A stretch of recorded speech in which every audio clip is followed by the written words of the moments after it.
sumdar pirthe kaita do vere mene mare nga pike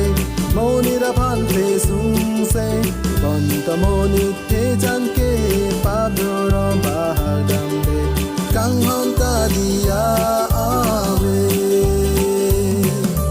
jisu kang hora san ke ave dak sining pirthe theng so waranam ke papiya ja kong ave kar jong joga thai ave kar jong joga thai ave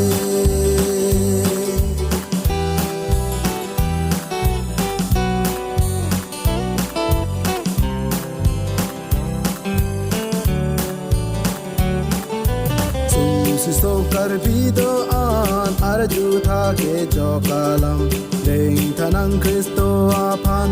ale do jinang phan jong si ke jok chi seng hang ke che ho dai not alang phan a ho pe jok jinang phan jisu kang hona son ke ave dak sining pirthe theng so aranam ke papiya ja kong ave kar jong joga thai ave kar jong joga thai ave